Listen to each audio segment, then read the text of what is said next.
귀를 열고 마음을 읽습니다. 사람을 소중히 생각하는 마음으로 법과 원칙이 지켜지는 행복한 세상을 만들어 갑니다. 핸드폰이나 컴퓨터를 통한 연결은 쉬워졌지만 사람과 사람의 연결은 어려워졌습니다. 사람과 사람의 마음까지 잇는 진정한 연결이 되길 바랍니다. 그래서 시작합니다. 시민과 법원 사이 진정한 연결의 의미를 되새겨보는 시민과 함께하는 인문학 강좌를 힘차게 펼칩니다.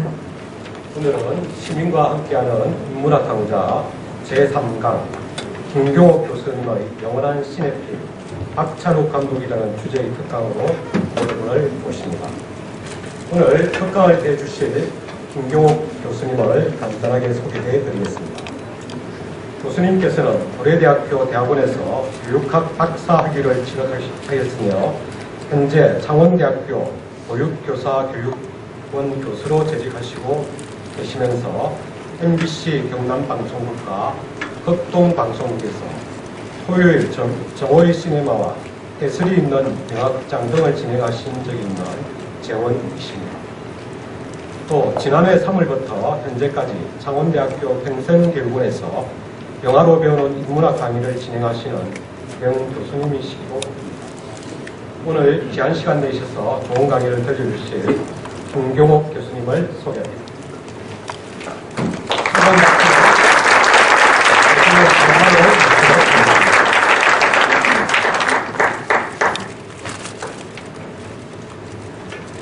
네, 방금 소개받은 김경옥이라고 합니다.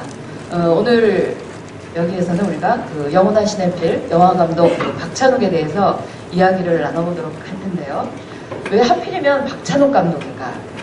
여러분도 다 아시다시피 피에타로 베니스 영화제에서 그랑프리를 했었던 김기덕 감독도 있고 또 유명한 생활의 발견의 홍상수 감독 또 그리고 놈놈놈의 김지훈 감독 또 이 박찬욱 감독보다는 조금 나이가 좀 어리지만 작년에 막 굉장히 난리가 났었죠. 명랑이라고 하는 우리나라 영화 사상 가장 많은 관객을 동원했는데 1,700만이 동원이 됐었죠.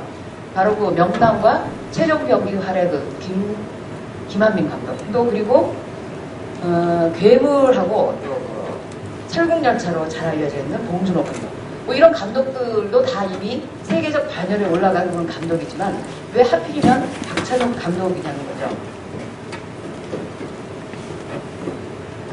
바로 이 사진은 제가 가장 존경하는 프랑스의 아주 세계적인 명감독이죠. 프랑스와 트리포라고 하는 감독인데 이 감독은 영화를 사랑하는 사람은 바로 이런 사람이다라고 얘기했죠. 영화를 아주 많이 봐야 되고 그리고 본 영화를 반복해서 봐야 된다. 트리포 자신도 거의 10대 중후반에 4,000편의 영화를 봤을 정도로 아주 영화감이었죠. 이 사람은 학교를 거의 다니질 않았어요. 한 중학교도 제대로 졸업하지 못한 그런 학력이지만 세계의 명감독이 된 사람이죠. 그리고 또 영화에 관한 글을 써야 된다라고 얘기를 했는데 이 트리포 감독은 당시에 감독이 된다면 히치콕과의 대화라는 아주 세계적인 명저서를 내기도 했고 또 유명한 사람이 되기 이전에 이미 16살 때 평론가로 날리기 시작을 했죠. 그래서 평론을 쓰면서 그 당시 어떤 평론을 썼었냐면은 프랑스 영화의 어떤 경향성이라는 그 책을 써가지고 그 책을 통해서 어떤 일이 있었냐면 상당히 떨리네요. 너무 분위기가 너무 무거워가지고 좀 많이 반응을 보여줬으면 좋겠어요. 프랑스 영화의 어떤 경향성이라는 책을 썼는데 그 책이 아니라 이제 논문이죠. 거의 20대 초반인가 10대 후반에 그런 평론을 썼어요. 그래가지고 프랑스 영화계 전통 영화에 대해서 상당한 아주 날카로운 비판을 함으로써 프랑스 영화계가 완전히 뒤집어졌죠. 그리고 그 이후에 나온 어떤 영화적 장르가 바로 누벨 바그라고 하는 아주 60년대에 아주 최고의 큰 세계적인 장르를 이끌었던 사람이 바로 이 트리포 감독이죠. 그래서 학력은 아주 낮으나 세계적인 평론을 쓰는 사람으로 아주 유명한 사람이죠. 그리고 또 영화를 세 번째로 만들어야 된다 그랬는데 자신은 28살 때 400번의 구타라는 영화를 만들어가지고 칸 영화제에서 감독상을 받고 가죠. 그러니까 아주 대단한 사람이죠. 바로 이런 사람이 바로 영화를 사랑하는 사람이다라고 얘기했는데 제가 생각할 때는 국내 감독들 중에서 이것에 가장 걸맞는 사람이 바로 박찬욱 감독이 아닐까라는 생각을 했습니다. 박찬욱 감독은 바로 보시다시피 아주 유명한 책 두 권을 썼죠. 박찬욱의 몽타즈, 그 다음에 박찬욱의 오마즈, 이렇게 두 권의 책을 썼는데, 이 박찬욱의 몽타즈는 박찬욱이 자기가 지금까지 영화를 제작한 그런 내용들을 엮어가지고 책으로 만들었고요. 물론 후반부에는 자기가 사랑하는 외국의 그 B급 영화에 대한 평론들도 적혀 있고요. 또 그 박찬욱의 오마즈라는 책은 바로 자신이 사랑하는 그 외국의 B급 영화들을 모아가지고 그 평론을 썼는데, 사실 제가 박찬욱을 정말 좋아하게 된 계기가 바로 이 두 권의 책을 통해서였어요. 그러니까 물론 저는 이제 영화에 관심이 많은 사람이라서 뭐 이런 책을 보면 사실 감동을 받을 수 있지만, 사실 웬만큼 특히 박찬욱의 몽타즈와 같은 책은 조금만 영화에 대해서 관심 있는 사람 같으면 굉장히 아주 흥미롭게 볼 수 있는 그런 책이죠. 그리고 제가 봐도 상당히 좀 시기심이 날 정도로, 아니 이 사람은 어떻게 영화도 그렇게 잘 만들고 또 뭐 얼굴도 뭐 그만하면 괜찮고 도대체 모자란 데가 없는 거예요. 책도 너무너무 잘 썼어요. 그래서 여러분들이 혹시 기회가 되시면 이 박찬욱의 몽타즈라고 하는 책을 보시면 좀 흥미롭게 보실 수 있을 것 같아요. 뭐 이렇게 책도 썼고요. 그리고 또 박찬욱은 바로 이 시나리오를 아주 순수한 시나리오를 쓰기도 했었죠. 아나키스트, 휴머니스트, 그 다음에 철없는 아내와 파란만장한 남편, 그리고 태권소녀. 좀 제목이 길죠? 그 다음에 소년 천국의 바다와 같은 이런 이제 시나리오를 순수하게 쓰기도 했고요. 이 시나리오들 중에서 아나키스트라는 걸 잠깐, 이 영화는 1924년도에 중국 상해에 있었던 우리나라의 의열 단원들, 뭔가 독립투사들이죠. 근데 그 독립투사들 중에서도 어떤 이제 조선의 어떤 독립을 뛰어넘어가지고 어떤 무정부주의적인 그런 혁명을 꿈꾸는 사람들이 있었는데, 바로 이들이 아나키스트들이죠. 바로 장동건, 그 다음에 김상중, 그 다음에 정준호, 이범수, 그리고 김인권, 이런 사람들이 이제 아나키스트로 나오죠. 이 영화는 박찬욱 영화답게 아주 명대사가 많기로 아주 유명합니다. 그래서 혁명가란 저 멀리 아름다운 땅에서 이 더러운 세상을 향해 불어오는 한 줄기 미풍이라 했다. 또 우리에겐 이상적인 땅이 있었다. 너무나 자유롭고 순수해서 이 세상에는 존재할 수 없는, 참 박찬욱다운 그런 글이라고 생각을 합니다. 이런 명대사들이 많았지만 그 중에서도 저는 바로 이 명대사가 가장 아주 인상적이고 감동을 받았죠. 삶은 산처럼 무거우나 죽음은 깃털처럼 가볍다. 참 아나키스트다운 그런 명대사죠. 자신의 신념을 위해서는 죽음을 두려워하지 않는, 바로 이 무정부주의자들의 아주 짙은 정념이 묻어나는 그런 대사라고 생각합니다.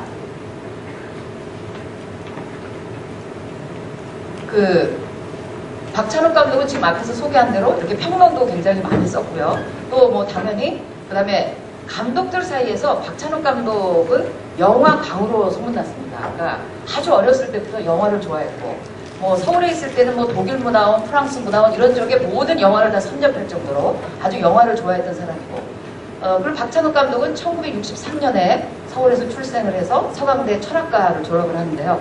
실제로 이 사람은 뭐 제가 알기로는 거의 영화에 관련된 어떤 교육이라든지 수업이라든지 뭐 학과 공부를 했다든지 이런 것은 거의 전무하다고 알고 있어요. 다 독학을 했는데, 아마 독학이라고 하는 것은 결국 자기가 영화에 대한 내공 자체가 굉장히 대단한 사람이죠. 아까 제가 트리포를 소개했던 것도 사실 바로 이 박찬욱 감독하고 아주 일맥상통하는 그런 부분이 많이 있어서, 이제 박찬욱 감독이 저는 아주 영화를 진짜 사랑하는 영화광인 그런 감독이다라고 소개를 한 거죠. 그래서 어쨌든 독학으로 공부를 한 사람이죠. 이 박찬욱 감독은 1992년에 다른 해가 꾸는 꿈이라는 영화로 첫 영화를 만들죠. 이 영화는 뭐 이승철, 나연희, 송승환, 이승철이 주인공이니까 아마 좀 의외잖아요. 이승철은 뭐 요즘에도 가끔 나오긴 하는데, 혹시 여러분들이 좀 젊었을 때 한 20년도 더 된 것 같은데 이승철 들어보셨잖아요. 그 당시에는 20여 년 전에는 아마 최고의 가수였죠. 근데 당시에 이승철은 약물 중독에 걸려 있어가지고 방송 출연 금지를 당하고 있는 상태였어요. 근데 최고의 가수가 방송에 나오지 않으니까, 만약에 이런 가수를 주인공으로 해서 영화를 만들면 많은 사람들이 극장으로 몰려올 것이다 라는 제작자의 의도는 그랬겠죠. 그래가지고 이승철을 주인공으로 내세운 거죠. 근데 박찬욱 감독은 사실 개인적으로 이승철이 가수이기도 하고, 특히 또 박찬욱 감독은 그 배우의 비주얼을 굉장히 중요하게 생각하는 그런 감독인데, 뭐 가수로서는 어떨지 모르지만 배우로서의 비주얼은 되지 않잖아요, 이승철이. 그래서 처음부터 굉장히 꺼려했는데, 그래도 이제 그 영화를 만들고 싶은 욕심에서 이 영화를 자기가 이제 연출을 하게 됐다라고 얘기를 하죠.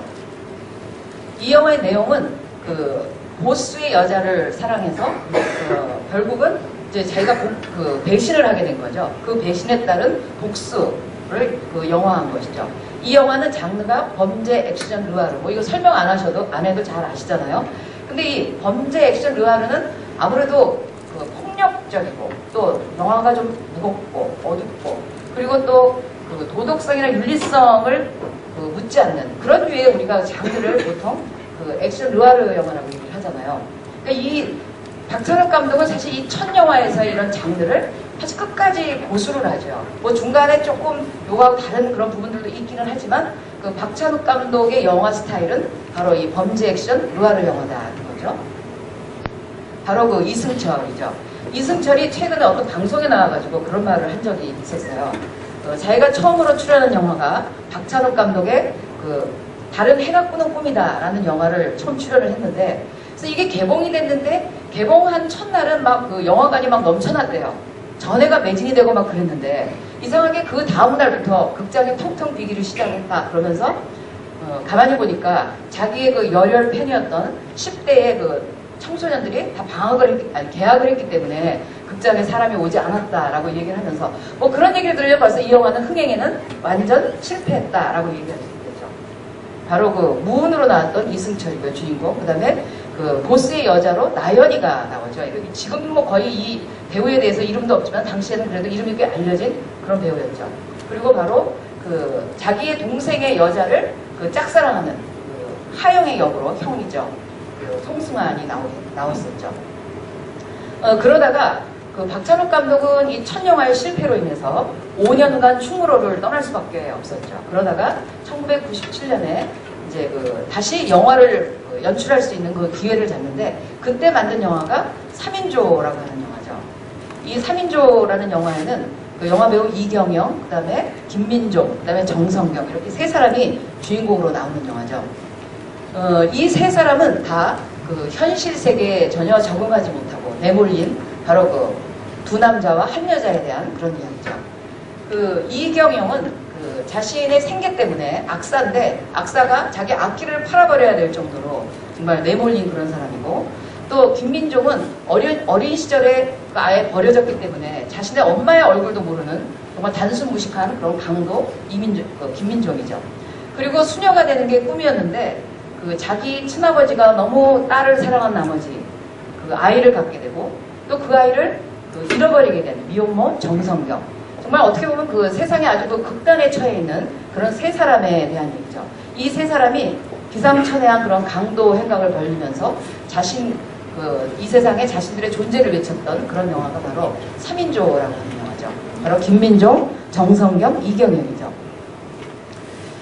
우리가 박찬욱 감독을 영화 감독으로 주목하기 시작한 영화가 바로 이 공동경비구역 JSA라고 하는 영화죠. 아마 이 영화는 여러분들도 다 많이 보셨을 것 같아요. 2000년도에 만들어진 영화인데, 이 영화는 앞에 1998년도에 쉬리라고 하는 영화가 800만을 넘겼죠. 그 영화가 이때까지는 최고의 흥행을 기록했고, 바로 이 공동경비구역이 580만으로 2위를 기록하게 되는 그런 영화죠. 그러니까 당시로서는 아주 흥행에 대히트를 친 그런 영화가 바로 박찬욱 감독의 공동경비구역이라고 하는 영화죠. 여러분들 아마 보신 분들이 많이 있을 텐데, 이병헌, 그 다음에 송강호, 이영애, 뭐 이렇게 주인공이라고 얘기할 수 있고, 신하균도 있고 한데, 이 세 사람이 이제 주인공이라고 볼 수 있죠. 이 영화는 남북한의 공동경비구역에서 어떤 총성이 일어나면서 남북한 병사가 일부 죽는 그런 총격 사건이 발생을 하죠. 그래서 바로 이 총격 사건이 어떻게 해서 발생하게 됐는지에 대한 바로 진실을 파헤치기 위한 추리극 형식의 그런 영화였죠. 바로 이 장면은 스위스의 한국계의 추리 법대를 나온 소령 소피, 바로 이영애죠. 법관이죠. 이영애가 북한군 그 남경필, 송강호가 이제 분을 하고요. 그 다음에 그 남한의 이수혁, 바로 이병헌이 역을 하죠. 이 두 사람을 취조하는 그런 장면으로부터 이 영화가 시작이 되죠. 이 영화의 내용을 보면은 뭐냐면, 그 남한군 이수혁이 그 비무장지대를 수색하다가 그 지뢰를 밟게 돼서 이제 대열에서 이탈을 하게 되죠. 그러던 중에 바로 그 이제 북한군 오경필과 그다음에 정우진에 의해서 이 사람들의 도움에 의해서 목숨을 이제 구하게 되죠. 그러면서 이들은 그 이제 친한 형제처럼 지내게 돼서 이 남한군 이 남쪽에 있는 군인이 북한 초소에 가서 주로 노는 뭐 그런 아마 그게 생각이 나실 거예요. 그러다가 이제 뭐 아주 깊은 우정을 쌓다가 어느 날 그 북한 병사에 걸리게 되죠. 이게 발각이 되는 바람에 서로에게 이제 총구를 거는 수밖에 없었고 총격전이 발생하게 되는 거죠. 뭐 이 영화 자체는 그 남북한 병사들 간의 뭐 우정과 또 그 분단의 아픔을 그린 영화다라고 우리가 보통 많이 이야기를 하죠. 그렇지만 이 박찬욱 감독에게는 또 다른 어떤 의미를 갖는 그런 영화가 아닐까라는 생각이 들어요.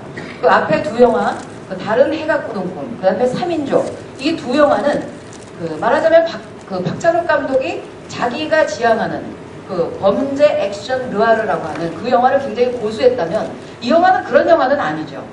그 범죄 액션 르와르는 늘 박찬욱 감독의 꿈을 갖고 자기가 만들고 싶은, 연출하고 싶은 영화의 장르가 바로 그런 장르였어요. 그런데 그 두 편이 계속 실패하고 나서는 이 영화를 어쨌든지 성공을 시켜야 되잖아요. 뭐 그러다 보니까 자기가 만들고 싶지 않은 영화를 정말 억지로 하기보다는 꼭꼭 자기의 취향을 누르면서 만든 영화가 바로 이 공동경비구역이죠. 그래서 정말 흥행을 위해서 만들어진 영화다라고 얘기를 하죠. 그래서 아마 이 공동경비구역은 바로 그 자기가 만들고 싶은 영화를 만들었다기보다는 대중과의 소통을 위해서 만든 영화가 아닌가. 저는 이제 이 영화를 보면서 이런 생각을 했어요. 박찬욱은 내가 앞에 영화는 그 흥행에 다 실패했지만 나도 조금만 좀 신경을 쓰면 얼마든지 그 흥행에 성공할 수 있는 영화를 만들 수 있는 그런 능력자다라는 것을, 그런 내공을 보여준 그런 영화가 아닌가라는 생각이 듭니다. 이 영화 다음에 우리가 박찬욱의 복수 시리즈라고 보통 얘기를 하죠. 3개의 복수 시리즈 3부작이 연속적으로 이제 연출이 되는데요. 첫 번째 영화는 바로 2002년도에 복수는 나의 것이라고 하는 영화죠. 신하균, 송강호, 배두나가 나오는데요. 이 영화의 줄거리를 잠깐 살펴보면 신하균이 이제 그 역을 하는데 청각 장애자고 또 신장 이식 수술을 기다리고 있는 그런 누나와 단둘이 살고 있죠. 근데 이 류는 자기 누나의 그 신장 이식 수술을 위해서 자신의 신장을 팔아가지고 누나의 신장을 얻고 그 다음에 이제 누나 다른 신장을 얻어가지고 수술비 1,000만 원 이렇게 이제 생각을 한 거죠. 그러다가 이제 어떤 그 사기단에 말려가지고 자기 신장도 하나 잃어버리고 자기의 전 재산인 1,000만 원까지 다 잃어버리게 되죠. 그런데 류의 애인인 영미, 바로 배두나가 나오죠. 이 영미는 무정부주의자예요. 박찬욱은 참 무정부주의자를 굉장히 좋아하는 것 같습니다. 바로 무정부주의자인데 영미는 이렇게 얘기하죠. 도대체 이놈의 나라에는 어떻게 1,000만 원이 없어가지고 사람이 죽게 되냐. 나는 이런 나라에 복수하고 싶다. 그러면서 류에게 부잣집 아이를 유괴할 것을 그렇게 제안을 하죠. 그러면서 류는 처음에 거부하지만 이제 수술 날짜는 막 다가오고 그래서 어쩔 수 없이 송강호의 딸을 유괴를 해서 수술비를 이제 마련하려고 하죠. 그런데 마침 수술비를 마련하고 이제 수술을 받아야 되는 그런 찰나에 누나가 자살을 하게 됩니다. 자기로 인해서 자기 동생이 이런 범죄를 저지르게 되는 그 사건의 전모를 알게 되면서 자기가 죽는 것이 동생을 위해서는 더 좋겠다라고 생각을 해서 자살을 하죠. 이제 이러면서 복수가 시작이 되는 그런 영화죠. 그런데 이제 송강호는 사실은 아주 대단한 그런 사업가가 아니에요. 아주 조그마한 사업을 하는, 그래서 겨우겨우 사업을 이어가는 그런 사업가에 불과한데, 말하자면 배두나하고 신하균이 상대를 잘못 구한 거죠. 그래서 바로 송강호의 딸을 데려다가 이제 유괴를 한 거죠. 그런데 이제 안타깝게도 누나도 죽게 되고, 송강호의 딸도 사고로 이제 실제로 신하균이나 배두나가 죽인 건 아니고 사고로 익사를 하게 되죠. 그래서 우리가 동영상 속에서 잠깐 좀 보도록 할게요.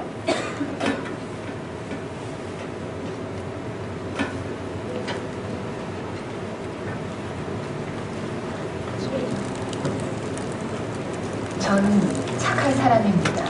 성실한 근로자죠. 피부칠하고는 누나밖에 없는데요. 절 미래에 보내려고 누나는 진한 떡볶이하고 공장에 들어갔습니다. 하지만 몹쓸 병에 걸리는 바람에 그것도 그만둬야 했고, 그래서 저도 미래는 잊어버리고 취직을 했죠. 그런데 제가 요즘 어떤 결심을 했거든요. 이걸 누나한테 얘기해야 할지 말아야 할지 이 편지를 쓰는 지금도 망설이고 있습니다. 만약에 털어놓기로 마음을 먹게 되면 누나와 함께 방송을 들으려고 합니다. 제 입으로는 말할 수 없어요. 전 듣지도 말하지도 못하는 청각 장애인이니까요. 말 못하는 절 위해서 대신 누나한테 이 편지를 읽어주세요. 누나, 듣고 있지? 누나 죽으면 우리가 놀던 강가에 묻어달라 그랬던 거 생각나? 그래, 알았어. 그렇게 해줄게. 하지만 그건 40년, 50년 후의 일이야. 나 무조건 누나 살릴 거야. 정말이야. 맹세해. 사실은 오늘 신장 이식 수술 신청했어.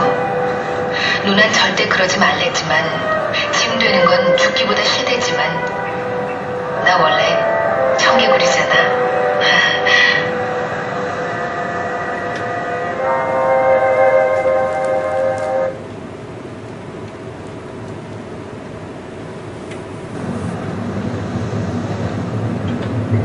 천만 원밖에 없다고?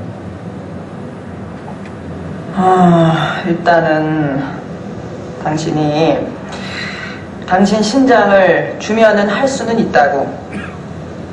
당신 거 주면은 내가 누나한테 맞는 신장 준다 이거야. 1,000만 원 받고.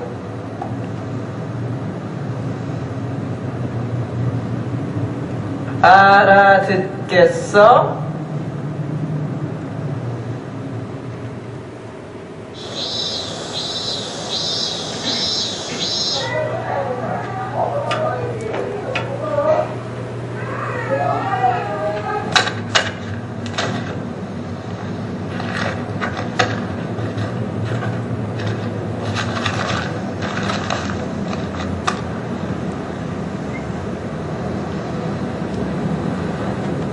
B형 맞는 거지?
잘 됐어.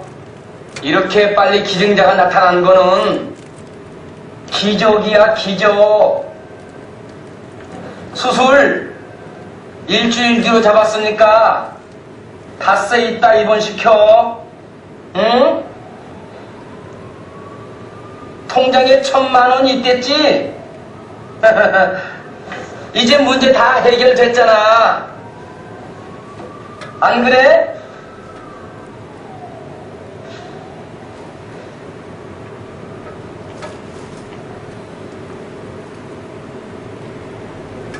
좋지?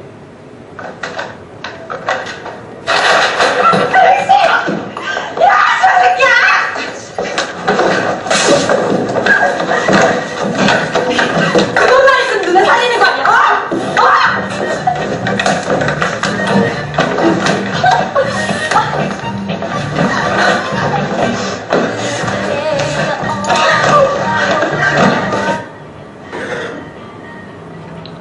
그게 왜?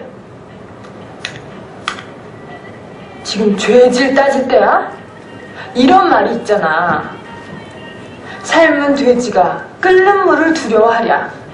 그리고 아니 그럼 어쩔 건데 일주일밖에 안 남았는데 너 이번 기회 놓치고 또 언제까지 기증자 기다려? 어?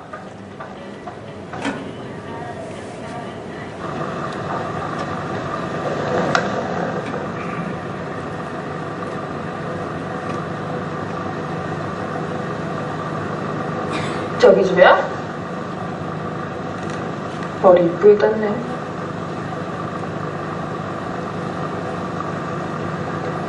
친구인가 보네.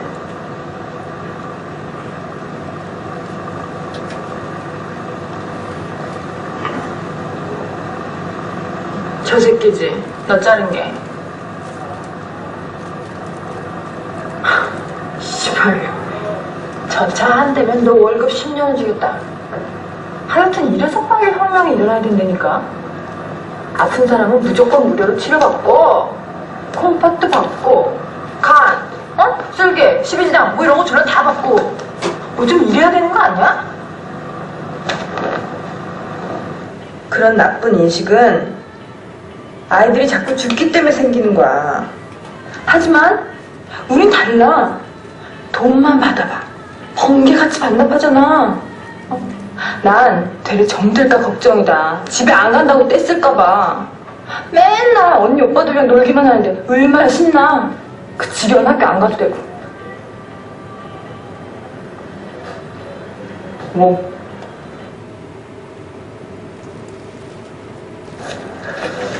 언니 목욕해.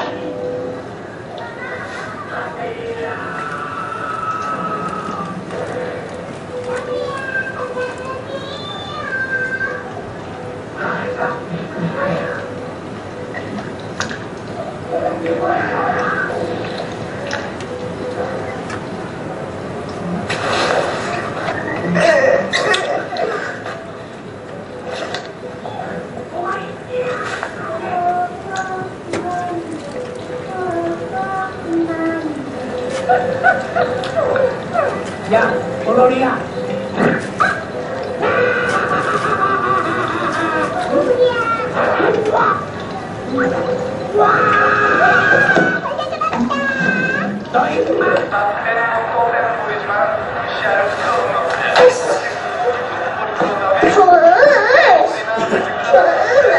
안 말이야.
이렇게 해서 이제 사건이 전개가 되고요. 이제 그러면서 이제 복수가 시작이 되는 거죠. 그렇죠? 이 영화 속의 인물들은 사실 서로 복수를 하면서 다 죽는다라고 그렇게 생각을 하면 돼요. 그 류는 자기 누나를 복수를 위해서 자기에게 장기를 가지고 그 사기를 쳤던 그 장기 밀매단을 다 때려 죽이게 되고요. 또 그리고 동진은 그 익사에서 죽은 자기 딸을 위해서 그 류와 영미를 이제 잔혹하게 살해를 하게 되고, 또 마지막에 그 송강호는 아까 그 영미가 아나키스트라고 얘기했잖아요. 그 아나키스트의 한패거리에 의해서 또 살해를 당하죠.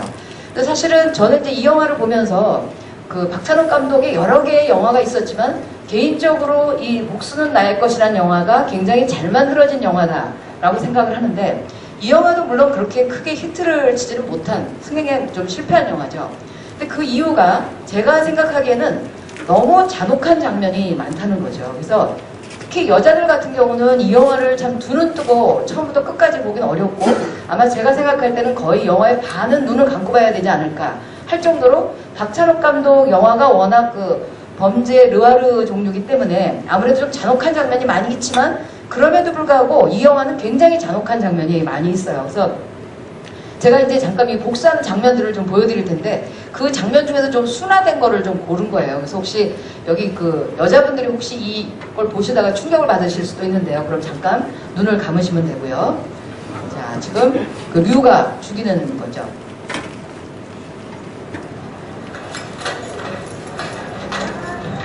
아이, 나 먼저 해결해준다 했잖아.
그리고 그 송강호는 원래 그 전기 기사였다가 이제 그 사장이 된 그런 사람인데, 바로 그 배두나하고 그 이제 류를 배두나는 전기로 고문해서 죽이게 되고요. 류는 좀 다른 방식이긴 하지만 처음에 류를 잡는 방식도 이제 감전을 이용해서 잡게 되죠.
어딨니 그럼?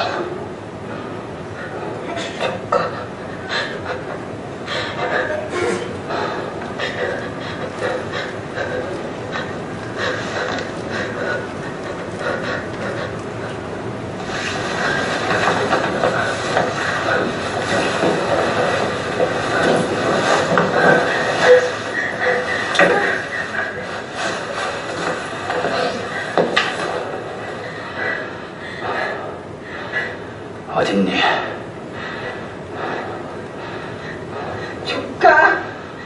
말해 이 씨발려나.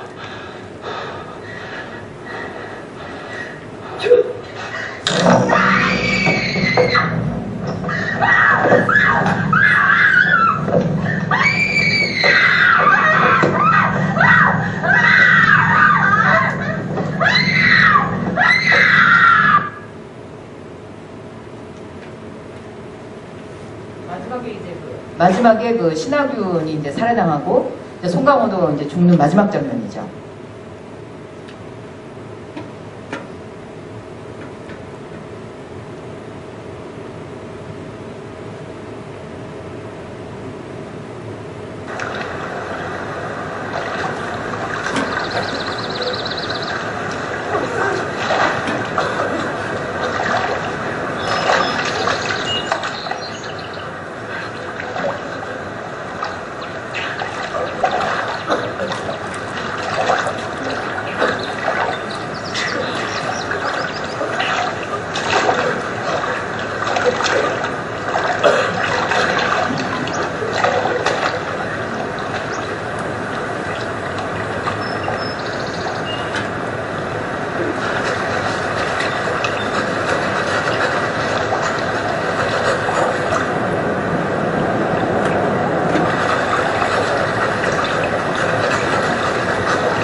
너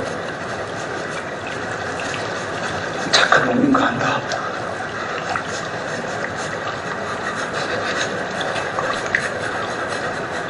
그러니까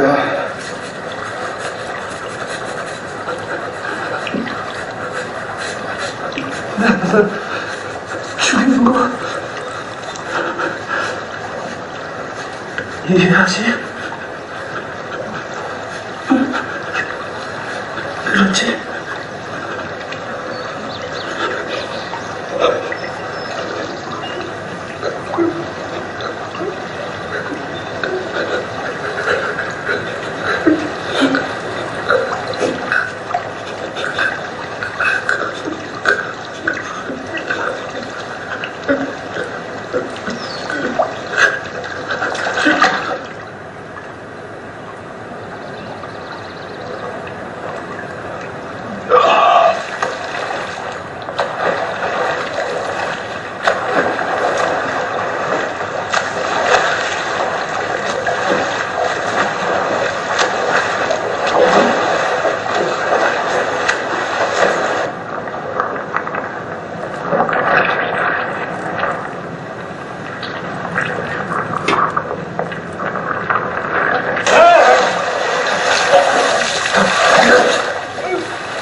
여보세요?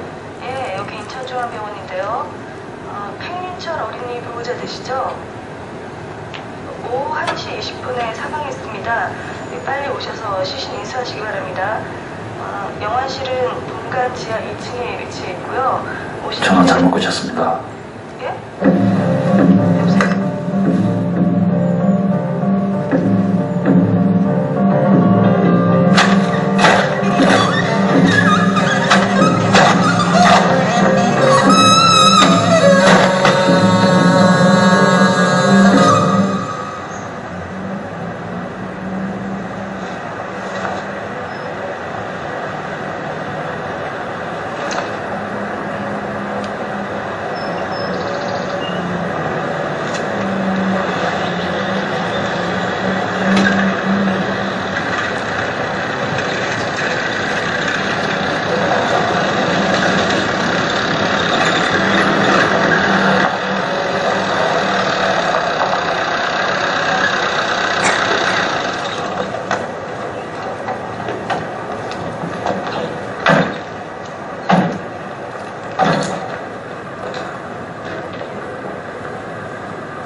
지금 복수를 하는 장면들을 보셨는데 확실히 너무 좀 잔인한 장면들이 많았죠. 사실 이 복수를 하는 장면들을 보면서 그러니까 자신의 원한의 대상자에게 복수를 가할 때는 굉장한 당위성을 가지고 복수를 하잖아요. 그래서 살해할 때 아주 그 로기 등등해서 막 이렇게 분노에 차서 살해를 하면서 막상 자기가 복수의 대상이 됐을 때는 왜 자기가 복수의 대상인지도 모르고 자기가 왜 이렇게 죽어가는지도 모르는 것 같았어요. 그래서 마지막 장면에 그 송강호가 여기 판결물 붙은 거를 보고 자기가 왜 죽는지 모르니까 죽어가면서도 그 판결물 내용을 보려고 막 고개를 이렇게 하잖아요. 그러니까 이게 이제 인간인 것 같아요. 그래서 바로 그런 것들을 이 영화를 통해서 이야기해 준 것이 아닌가라는 생각을 했고요. 그리고 복스 시리즈 그 두 번째 영화죠. 그 올드보이라고 하는 영화인데, 그 앞에 그 복수는 나의 것에 비해서 훨씬 더 그 폭력성이나 잔혹성이 좀 많이 낮춰진 그런 영화 중에 하나고, 또 이 영화는 그 박찬욱의 이 잔혹한 영화 중에 하나임에도 불구하고 관객이 거의 330만을 동원했을 정도니까 상당히 흥행에 성공한 영화 중에 하나죠. 이 영화의 그 주인공은 그 최민식, 그 다음에 유지태, 이렇게 두 사람이 주인공으로 나오죠. 아마 이 영화도 이제 보신 분들이 꽤 있을 것 같은데요. 내용을 잠깐 살펴보면, 그 딸 하나를 두고 있는 아주 평범한 가정의 그 가장인 오대수. 근데 이 오대수는 이렇게 자기 이름을 풉니다. 오늘도 대충 수습하면서 살아가자는 거죠. 그러니까 어떻게 보면 정말 그 하잘것없는 그런 인간이라고 얘기할 수 있죠. 바로 그런 인간이 어느 날 갑자기 누군가에 의해서 납치돼가지고 그 15년간을 감금당하게 되죠.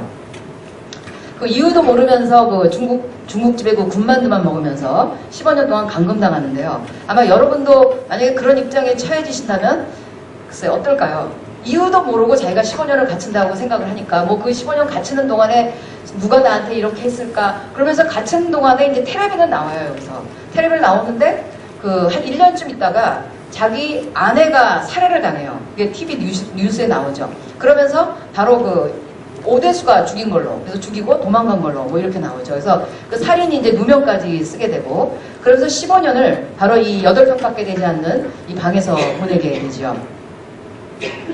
그러다가 이제 뭐 스스로 풀리려고 해서 풀려진 게 아니고 어떤 각본대로 15년 이후에 저절로 풀려나게 되죠.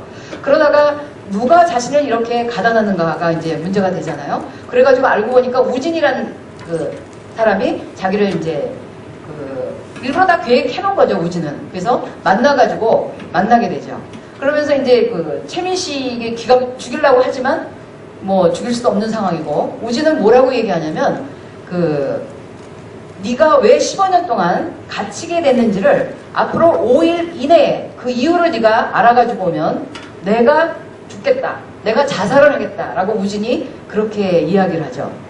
그러면서 이제 왜 15년 동안 네가 갇혔는지가 중요한 게 아니고 왜 너를 풀어줬는지 그렇게 생각을 하면서 그 이유를 알아가지고 오라라고 그렇게 얘기를 하죠. 물론 이제 우여곡절 끝에 그 이유를 알게 되는데요. 알고 보니까 그 고등학교 때 이 오대수가 이 우진이 자기 그 누나하고 근친상간적인 그 사랑을 하게 되죠. 바로 그것을 우연히 학교에서 목격을 했다가 그 부분에 대해서 말 한마디를 친구한테 전해줬는데 그게 이제 소문이 퍼져가지고 자기 누나가 이제 자살을 하게 되죠. 임신했는 줄 알고 자살을 하게 되는 거죠. 그래서 이제 그렇지만 아무리 오대수의 입장에서는 자기의 말 한마디 때문에 뭐 누나가 죽은 건 참 미안하지만 그렇다고 해서 자기를 15년 동안 가다놓고 그리고 또 자기 부인을 살해까지 했다. 이건 좀 너무한 게 아닌가라고 우진한테 항의를 하니까 우진이 하는 말이 뭐라고 얘기하냐면 모래알이든 바위덩어리든 가라앉기는 마찬가지다 라는 그런 말을 하면서 사실은 이제부터 시작이다 라는 그런 말을 남기게 되죠. 그러면서 이제 우진의 복수가 시작이 되는 거죠.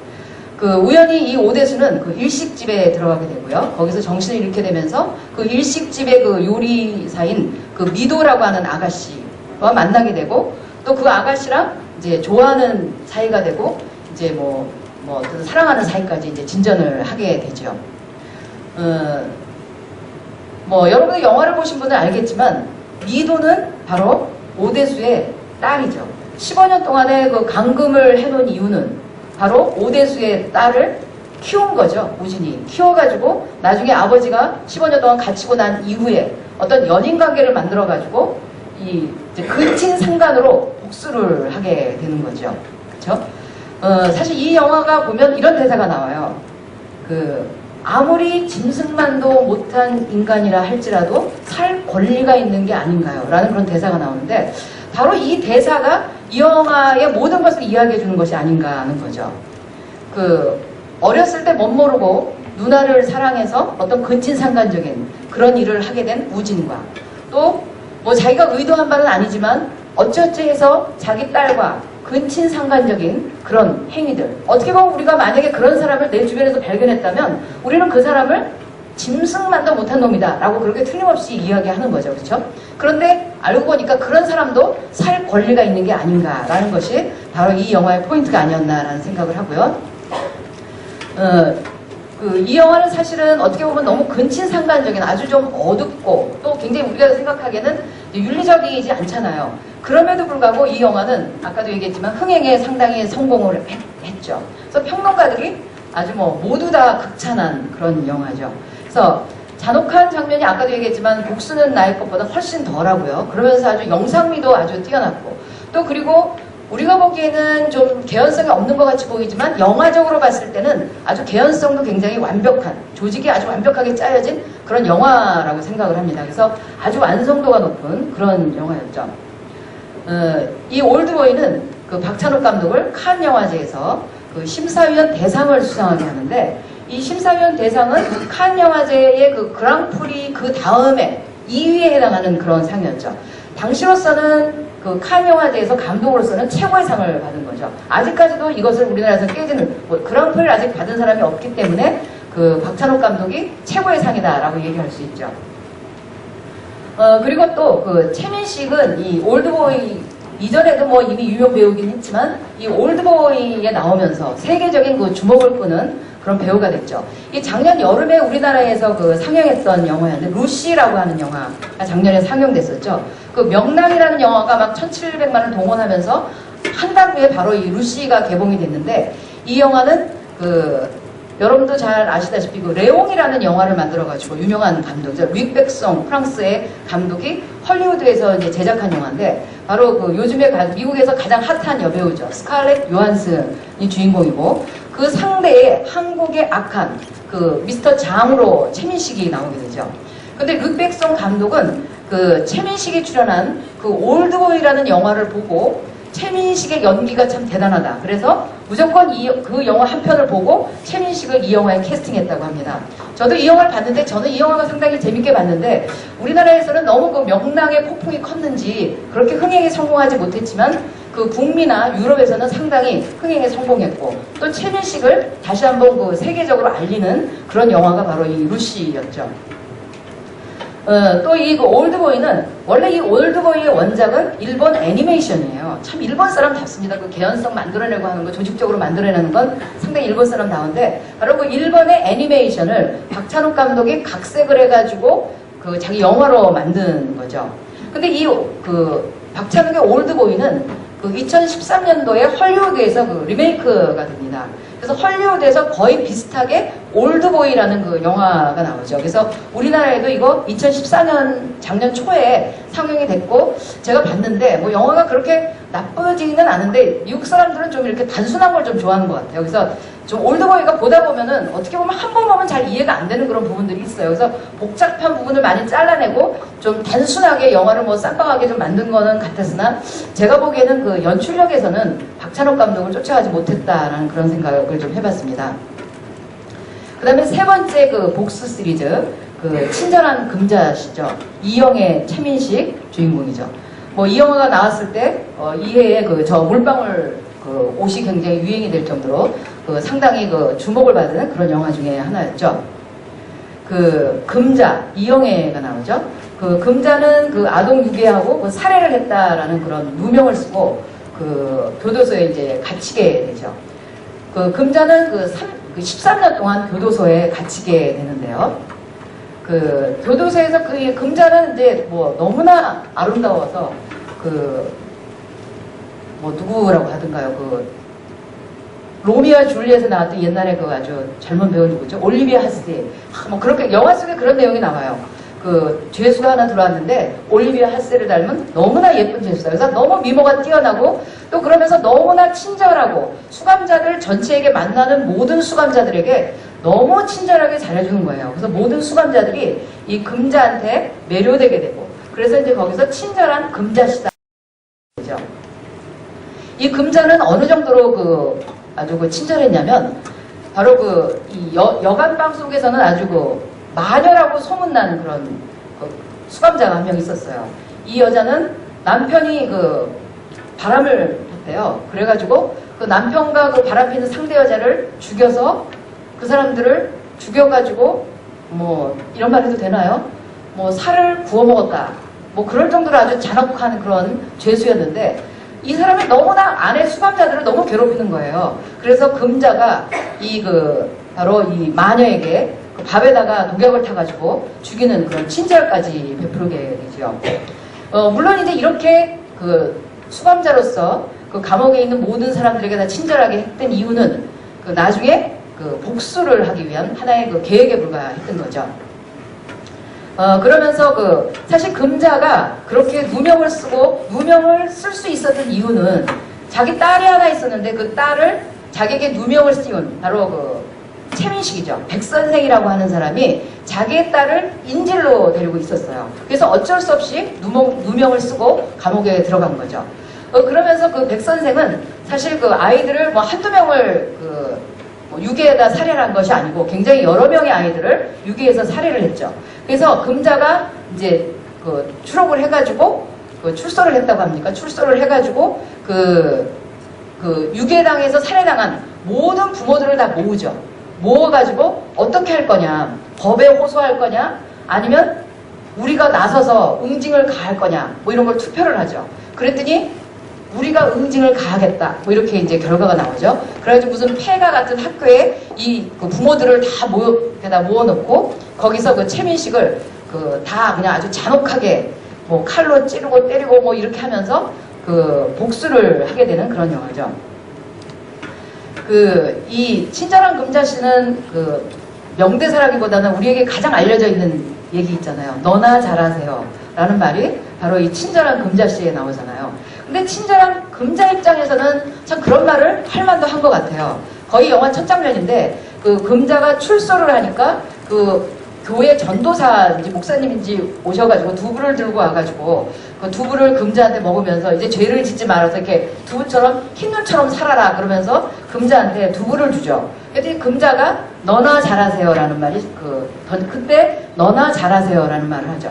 사실 금자 입장에서는 그런 말을 충분히 할 수 있죠. 자기는 죄를 하나도 짓지 않았는데 누명을 써서 들어간 거기 때문에 그런 자기의 그런 어떤 개인적인 왜 들어갔는지 그 이유도 모르는 그런 사람들이 자기를 죄인 취급하는 것을 그대로 받아들이기 굉장히 어려운 거죠. 그래서 그때 나온 말이 너나 잘하세요 라는 이런 대사가 있었죠.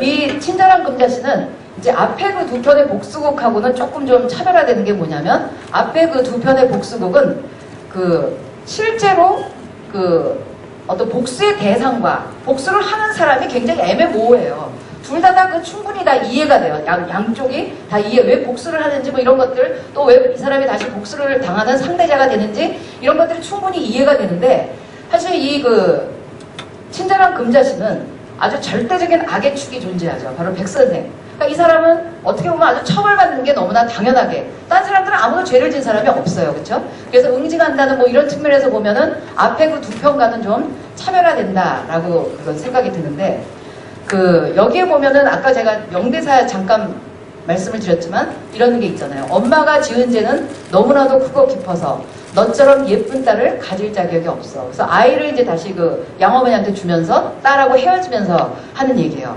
그래서 복수는 했는데 사실 복수를 하고 났을 때는 어떨까요? 정말 뭐 이 영화의 대사에 보면 정말 찢어 죽여도 뭐 씹어 먹어도 시원치 않을 그런 상대라는 거죠, 백선생은. 그래서 당연히 뭐 씹어먹지까지는 않았지만 아주 잔혹하게 복수를 했단 말이죠. 그래서 복수를 한 그 순간에는 굉장히 속은 좀 시원할지는 모르지만 이제 그 다음부터는 영혼이 없어지는 거죠. 영혼을 못 가지고 나머지 인생을 살아나가게 되는 비극, 복수의 비극을 스스로 경험해야 되기 때문에 아무리 상대가 죄가 있다 하더라도 내가 상대를 잔혹하게 살해하면 결국은 뭐 비슷한 처지가 되는 거니까 안 그렇겠습니까? 그렇죠? 그래서 그런 것들을 우리에게 좀 생각하게 해주는 것 같았고요. 또 그리고 이 친절한 금자씨는 같은 복수 시리즈였지만 그렇게 눈을 감고 볼 만한 그런 영화는 아니었던 것 같아요. 뭐 그런 장면이 좀 몇 장면이 있지만 좀 잔혹한 장면은 거의 흑백 처리를 했어요. 그래서 피 색깔이 나오는 건 다 흑백 처리를 했고 그래서 그렇게 잔혹하지 않고 또 굉장히 그 아주 서정적인 느낌이 드는, 그래서 저는 뭐 나름 이 영화를 참 재밌고 잘 만들었다라는 생각을 했는데, 이 영화는 국내의 그 많은 영화제에서 그 감독상이나 작품상을 휩쓸게 되고요. 또 베니스 영화제에서는 뭐 예를 들면 뭐 경쟁 부분에서 사실 상을 받지는 못했어요. 근데 젊은 사자상, 뭐 베스트 이노베이션상, 미래 영화상, 사실은 이런 상은 그 경쟁 부분이 발표되기 전에 받는 상들이거든요. 그래서 사실 이 상을 세 개를 다 휩쓸었기 때문에 틀림없이 베니스 영화제에서 큰 상을 받을 줄 알았어요, 이 영화가. 그런데 경쟁 부분에서는 받지를 못했어요. 왜 그러냐면 이 젊은 사자상이나 이런 상들이 다 그 영화를 그 베니스에 와서 직접 본 사람들이 투표를 해서, 관객이 투표를 해서 받는 상들이었기 때문에 그 상을 다 휩쓸었기 때문에 정말 대상 뭐 큰 상을 받을 줄 알았는데 안타깝게도 상은 받지는 못했죠. 그런데 이 영화를 통해서 그 국내 영화의 대부분에서 여우주연상을 받게 되고요. 그러니까 우리가 바로 이 영화에서 이영애가 여우주연상을 받기 전에는 우리가 이영애는 뭐 CF 모델 정도로 생각을 했단 말이죠. 예쁘게 생긴 CF 모델 정도로 생각을 했는데, 그 이 영화를 통해서 정말 여배우로서 거듭나게 된 그런 계기가 됐다라고 얘기를 하죠. 그러면서 그 세계적인 판타스틱 영화, 3대 판타스틱 영화제죠. 그 스페인의 그 시체스 영화제에서 또 여우주연상을 받게 되죠. 그 박찬욱 감독은 이영애를 이렇게 표현을 합니다. 우리나라 영화에는 딱 두 가지가 있다. 이영애가 나온 영화와 이영애가 나오지 않은 영화. 이럴 정도로 그 이영애를 여배우로서 아주 가장 극찬하는 그 감독이 바로 그 박찬욱 감독이죠. 근데 저도 이제 충분히 공감할 수 있는 게, 이영애 나온 영화들을 이렇게 보면 이영애는 연기를 잘할 필요가 없어요. 그냥 이영애가 나타나서 뭔가 움직이는 것만을 통해서도 굉장히 돋보이는, 왜냐하면 이미 그 신체 조건이 굉장히 완벽한 그런 조건을 갖추고 있고, 뭐 얼굴도 정말 너무 예쁘게 생겼고, 피부 색깔 톤부터 시작을 해가지고 하나도 빠지는 데가 없는 그런 미모를 지닌 여배우죠. 그러면서도 천박하지 않은 미모를 박찬욱이 굉장히 칭찬을 하죠. 천박하지 않기 때문에 가장 훌륭한 여배우다라고 그렇게 이야기할 정도로 그 이영애를 극찬을 하죠. 이 복수 3부작은 이 세 개의 영화를 우리가 조금 좀 이렇게 같이 살펴보면 이런 것 같아요.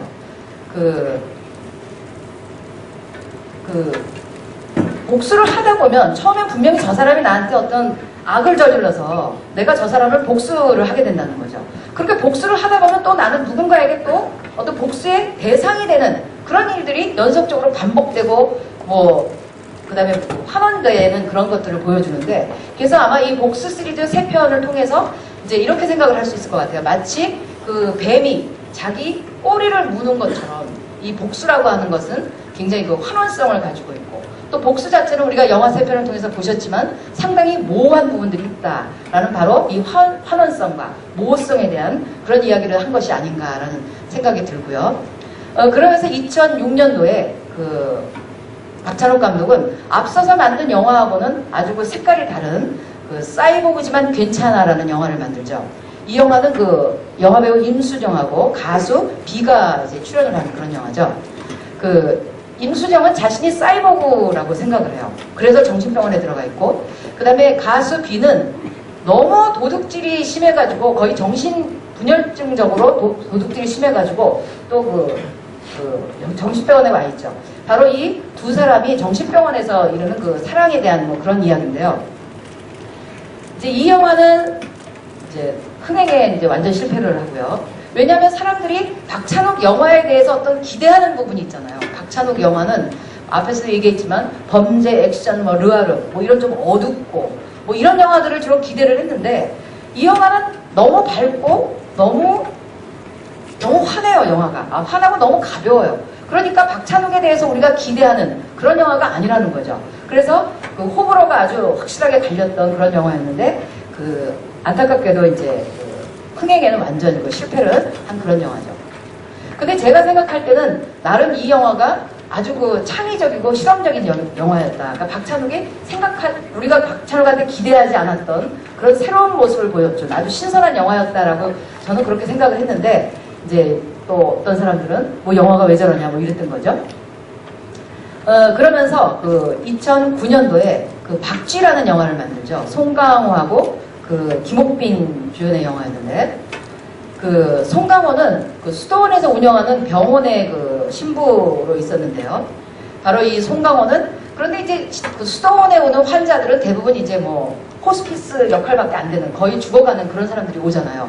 그러다 보니까 이 신부는 너무 계속 와서 죽어만 가니까 너무 안타까운 거예요. 자기가 무기력하게 느껴지니까 어떻게 이 사람들을 살려낼 수 있는 방법이 없는가를 이제 고민하던 중에 이제 어떤 그 바이러스 백신을 개발하는 뭐 그런 개발에 참여하게 돼요, 프로젝트에.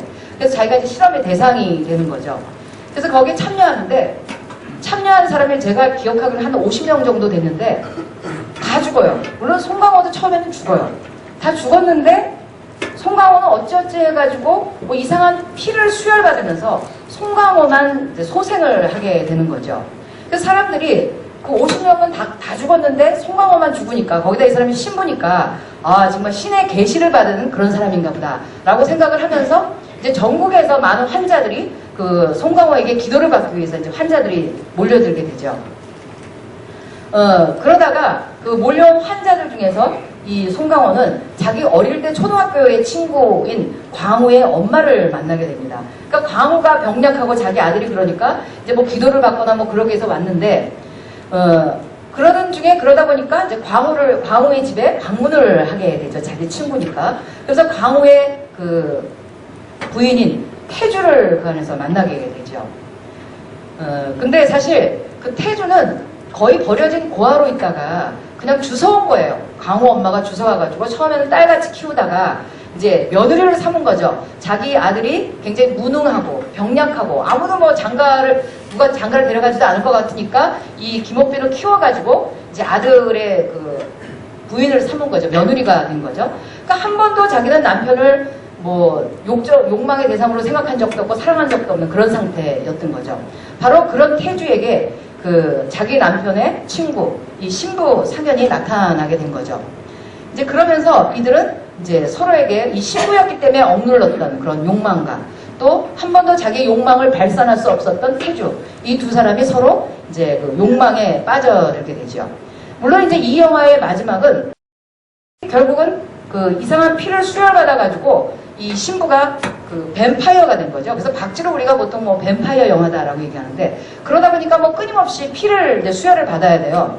근데 이제 그 신부기 때문에 절대로 사람을 죽여가지고 피를 수혈받진 않죠. 뭐 뭐 병에 있는 걸 먹거나 뭐 환자들 달고 있는 뭐 피를 뺏어서 먹거나 이렇게 하는데 이제 이 상현이 태주랑 좋아하면서 태주를 뱀파이어를 만들어버려요. 근데 이 태주는 여자들이 훨씬 더 강한 것 같아요. 그래서 태주는 막 사람을 잡아먹자고 막 그러죠. 그래서 도저히 태주가 제어가 안 되고 너무 죄가 클 것 같으니까 그냥 우린 이래서 안 되겠다 그래가지고 결국은 햇빛 속에서 이제 타 죽으면서 이제 마지막에 파멸로 이 영화는 끝나게 되죠. 그래서 뭐 이 영화는 우리가 뭐 여러 가지를 생각해 볼 수 있지만 그 어떤 인간의 그 욕망 또 그리고 그에 따르는 어떤 죄의식을 아주 그 밀도 있게 그린 그런 영화가 아닌가라는 생각이 듭니다. 이 영화도 보신 분은 알겠지만 굉장히 판타스틱한 부분은 굉장히 많이 포함을 하고 있어가지고 막 피가 막 난무하고 그래도 별로 그렇게 무서운 영화다라는 그런 생각이 들기보다는 약간 블랙 코미디 같은 그런 류의 영화였죠. 그래서 영화가 뭐 나름 상당히 새로운 시도였고 굉장히 저는 좀 재밌게 본 영화인데 가만히 보니까 다 재밌게 봤다고 해서 정말 죄송합니다. 저는 지금 재밌게 봤거든요. 근데 이 영화는 칸 영화제에서 심사위원상을 수상합니다. 그러니까 심사위원 대상은 2위에 해당하는 영화고 심사위원상은 3위에 해당하는 영화죠. 그러니까 이것도 굉장히 중요한 상을 받은 거죠. 그래서 칸에서 뭐 정말 칸이 사랑한 감독이다라는 뭐 그런 별명이 붙을 정도로 그러니까 우리나라 감독치고는 이렇게 칸 영화제에서 상을 2번씩 수상한 사람이 없잖아요, 그렇죠? 그러면서 이제 마지막 영화죠. 이거는 2013년도의 영화인데. 스토커라고 하는 영화죠. 아마 이 당시에 2012년도, 13년도에 인터넷에 들어가 보면 박찬욱 감독의 최초의 헐리우드 진출작이다.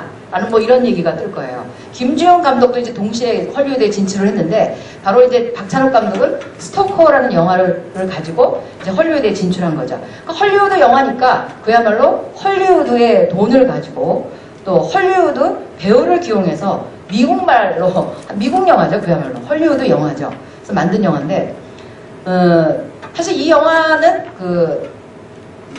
유명 배우들이 많이 나와요. 세계적인 배우들이에요. 그러니까 니콜 키드만은 뭐 다 아시겠죠. 그다음에 미아 바시콥스카 새로운 아주 떠오르는 정말 샛별과 같은 그런 이제 지금 요즘에 한 26살밖에 되지 않았어요. 그 다음에 매트 구드 이렇게 아주 유명 배우들이 이제 나와서 기용이 됐고, 그래서 이 영화를 우리가 잠깐 좀 살펴보면 그 인디아, 미아 바시콥스카죠. 인디아가 18살 되는 생일날 아버지가 갑자기 죽게 돼요. 그래서 아버지의 장례를 치르는 바로 그때 정말 존재조차 몰랐던 삼촌 찰리가 등장을 하게 되죠. 그러면서 이 삼촌 찰리는 아주 얼굴도 굉장히 잘생기고 아주 다정다감한 그런 성격을 가지고 있었죠. 그래서 이블린, 바로 니콜 키드만이죠. 그 인디아의 엄마는 바로 자기의 시동생에게 이제 어떤 그런 사랑을 느끼게 되고 호감을 느끼게 되죠. 그리고 또 이 찰리는 자기의 형수에게 어떤 그런 욕망을 품고 있을 뿐만 아니라 바로 자기의 조카에게까지도 굉장히 이상한 그런 어떤 관심을 보이죠. 근데 인디아는 삼촌을 굉장히 경계를 해요. 그렇지만 어쩔 수 없이 이제 삼촌에게 빠져들게 되죠. 그러니까 엄마와 딸이 동시에 삼촌인 한 남자에게 빠져들게 되는 이제 그런 영화죠. 그런데 이 스토커 집안은 대대로 광기가 잠재되어 있다라는 거죠.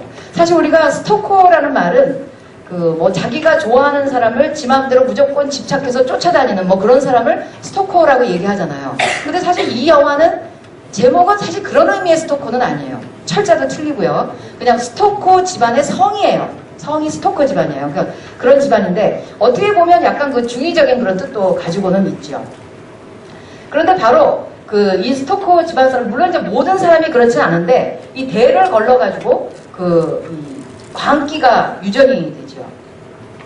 이 광기는 뭐냐면 다른 사람은 볼 수 없는 거를 보게 되고 다른 사람은 들을 수 없는 걸 듣게 돼요. 근데 바로 인디아가 그 광기를 유전받게 되죠.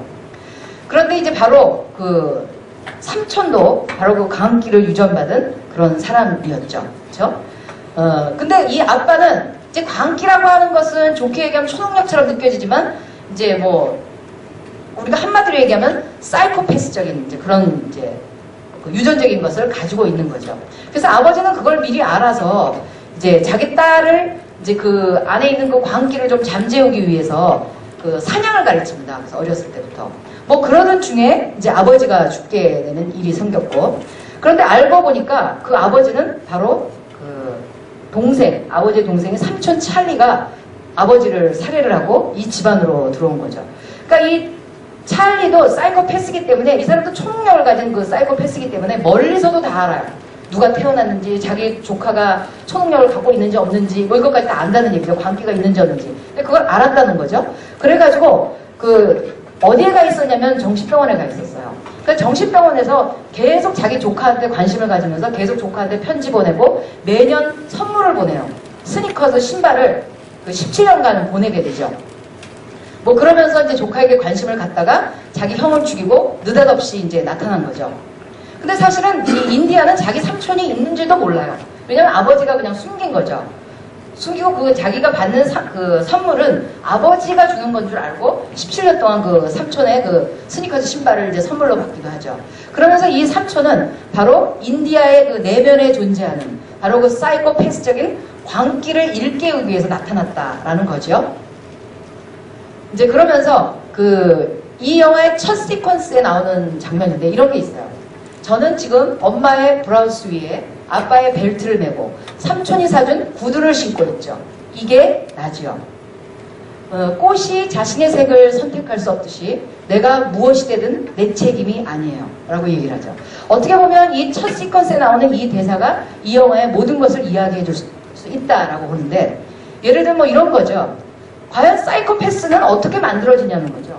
유전적이냐, 아니면 우리가 환경적인 것이냐, 상호작용이냐, 여러 가지 생각할 수도 있겠지만, 박찬욱 감독이 이야기하고 싶은 거는, 이제 사이코패스도 유전적이면 우리가 어쩔 수 없다는 거예요. 이 사람이 사이코패스의 기질을 유전적으로 가지고 태어난 이상에는 그 사람을 막을 수 있는 사람은 아무도 없다라는 거죠. 예를 들면 우리 사회에서도 유영철 같은 그런 인물이 있잖아요.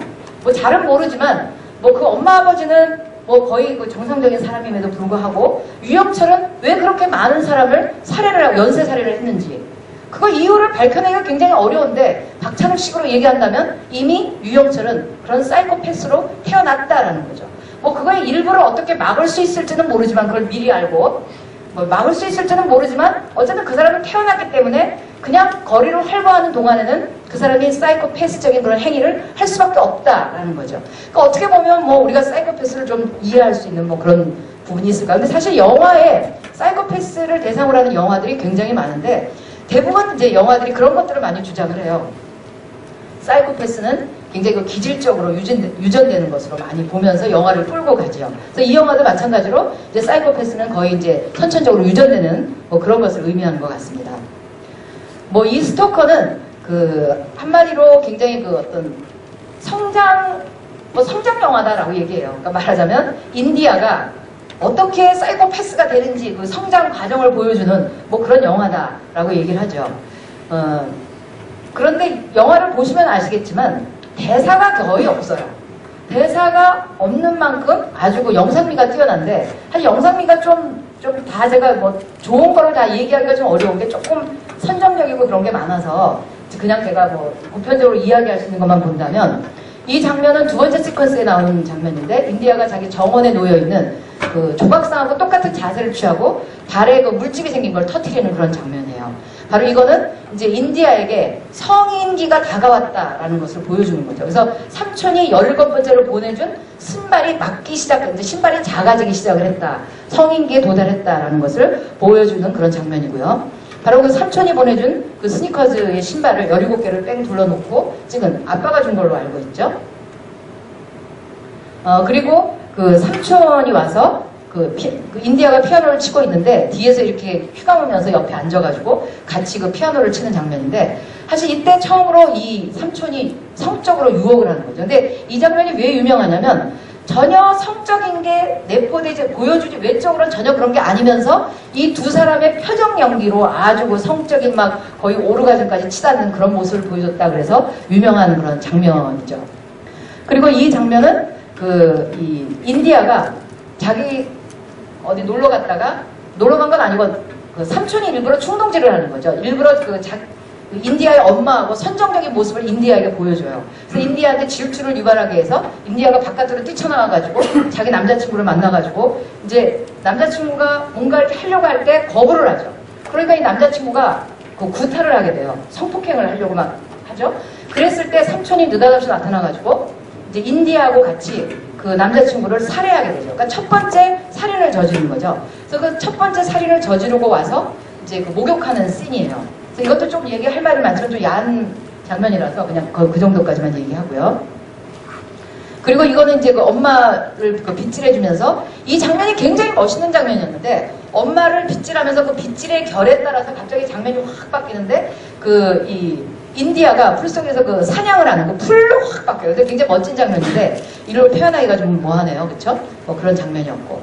그 다음에 그 삼촌, 이 장면은 밑에 있는 장면은 삼촌이 어렸을 때 왜 정신병원에 들어가게 되냐면 자기 동생을 살해해요. 자기보다 어린 4살짜리 동생을 살해해서 정신병원에 가게 되는데 자기 동생을 살해해서 모래밭에 묻어놓고 이렇게 이제 천사가 하는 이렇게 팔을 올라갔다 내려갔다 하는 그 신용을 하는데 바로 바로 인디아도 첫 번째 살인을 저지르고 나서 침대에 누워가지고 천사가 팔을 팔랑팔랑하는 걸 누가 시키지 않아도 똑같은 행위를 하는 거죠. 그럼 그걸 보여주는 모습이고요. 이 영화는 아까도 얘기했지만 아주 그 유명한 헐리우드 배우가 나오죠. 니콜 키드만, 톰 크루즈의 그 부인이었죠.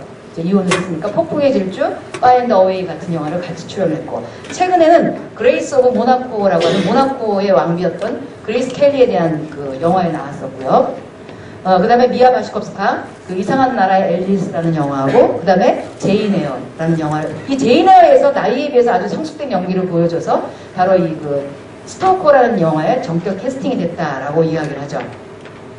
원래 이렇게 금발머리였는데, 아까 그 인디아의 머리 색깔은 이런 색깔이었잖아요. 바로 삼촌하고 머리 색깔을 맞추기 위해서 다 바꿨다고 그래요. 눈에도 이제 렌즈를 끼고 삼촌하고 똑같은 초록색 눈으로 바꾸기도 했고요. 원래 갈색 눈인데 그 시나리오를 쓴 사람이 누구냐면 그 영화배우 웬트워스 밀러, 그러니까 미 중에서 그 프리즌 브레이크라고 하는 유명한 드라마가 있는데 그 영화의 주인공으로 나왔던 사람이에요. 바로 이 사람이. 우리나라 사람 그 안에서 그 주인공 이름이 스코필드라고 나오는데 스코필드를 한국말로 하니까 서코필 그래가지고 우리나라 사람들에게는 서코필이라는 이름으로 굉장히 유명한 그 배우인데 바로 이 사람이 이 시나리오를 썼어요. 굉장히 미국에서 유명한 시나리오였는데 이 시나리오를 가지고 박찬욱 감독이 영화를 만들었죠. 스토커뿐만 아니라 박찬욱의 영화들은 우리가 보편적으로 굉장히 하드보일드하다라고 얘기하죠. 그러니까 하드보일드하다는 말은 어떤 그 잔인하고 폭력적인 장면들을 있는 그대로 아주 리얼리티를 살려서 냉혹하게 그대로 보여주는 영화를 우리가 하드보일드하다라는 말을 쓰는데 박찬욱의 영화들이 대부분 그렇죠. 이제 그러다 보니까 이제 너무 영화가 좀 잔혹할 수가 있고요. 또 박찬욱은 앞에서도 얘기했지만 아주 영화가이기 때문에 영화 평론을 쓰는 거 보면은요, 제가 놀라운 게 아니 이런 평론을 어떻게 감독이 쓰느냐는 거죠. 나는 세계적으로 유명한 평론가가 쓴 어떤 평론보다도 뒤떨어지지 않는 게 박찬욱이 쓴 평론이라고 보는데 그렇다 보니까 영화의 모든 기술적인 것들부터 다 섭렵을 하는 사람이에요. 그래서 박찬욱 영화는 사실 우리가 너무 좀 복잡하고 상징성이 너무 많고 그래서 이 영화를 그냥 아예 심심하니까 영화 보러 가자 그러면서 박찬욱 영화를 봤다가는 정말 지루해서 죽고 짜증나서 죽고 그런 영화가 바로 이 박찬욱 영화죠. 근데 이 영화를 좀 제대로 보려면은 영화적인 어떤 형식을 좀 아시고 봤을 때 훨씬 더 재밌는 영화가 되고 또 박찬욱 영화는 웬만해서는 한 번 봐가지고는 절대로 이해가 안 된다는 거죠. 너무 의료가 많고 상징이 많기 때문에 스토커 같은 영화는 정말 그래요. 그러니까 보통 극장 가서 한 번 딱 보고 재미없다 이렇게 하면 안 된다는 거죠. 한 장면 미장센 속에서도 수없이 많은 상징성을 가지고 있는 영화가 바로 박찬욱 영화죠. 그래서 이 영화는 스토커는 2013년도 그 세계적인 그 영화 잡지죠. 전문 잡지죠. 엠파이어에서 그 2013년도에 그 6위로 선정될 만큼 이제 평론가들 사이에서는 상당히 그 높은 점수를 받은 영화가 바로 이 스토커죠. 제가 쭉 얘기를 했지만 이 박찬욱 영화는 아까도 얘기했지만 킬링타임용은 아니지요. 그렇죠? 그렇지만 좀 잔혹하고 그런 장면이 많긴 하지만 정말 분명히 한 가지를 말씀드릴 수 있는 것은 영화의 연출을 아직까지 우리나라에서 박찬욱 감독만큼 잘하는 사람은 저는 별로 보지 못합니다. 이 그 연출 능력은 거의 천재적이다라고 저는 그렇게 생각을 합니다. 그 박찬욱 감독은 올해 2016년도 후반기에 이제 아가씨라는 영화가 나올 건데요. 이 영화는 영국의 사라 워터스라고 하는 사람의 소설 핑거 스미스를 가지고 이제 영화하는데 그 김민희, 하정우, 김태리 이 세 사람이 주인공으로 나온다고 하네요. 그래서 우리가 한번 아가씨를 기대해 보겠습니다. 이상으로 강의를 마치도록 할게요. 감사합니다.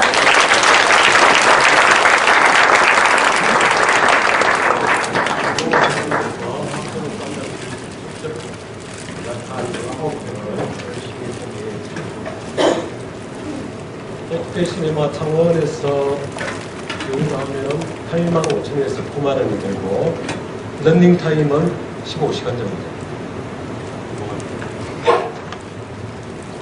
마지막으로 부분장님 마무리 말씀드리면서 오늘 윤곽 강좌 모두 마치도록 하겠습니다.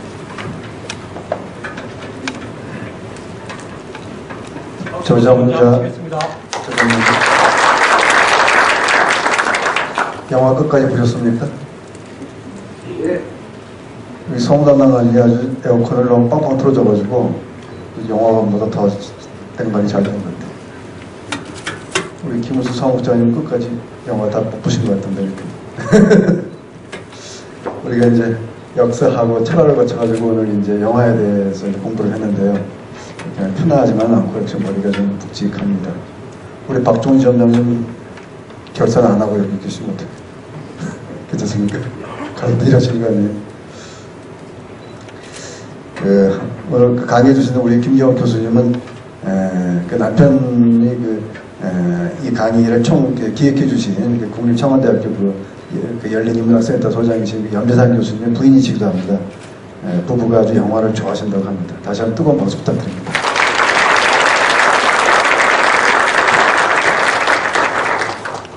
우리가 이제 그 다음 이제 2주 후 월요일에는 다음 주 월요일이 되겠죠. 6월 15일 월요일에는 또 역사로 다시 돌아가서 역사에 대해서 공부하게 됩니다. 이번에 또 거란 전쟁이라는 그 제목으로 이렇게 해주시는데 고려 거란 전쟁 27년 전쟁을 했다고 합니다.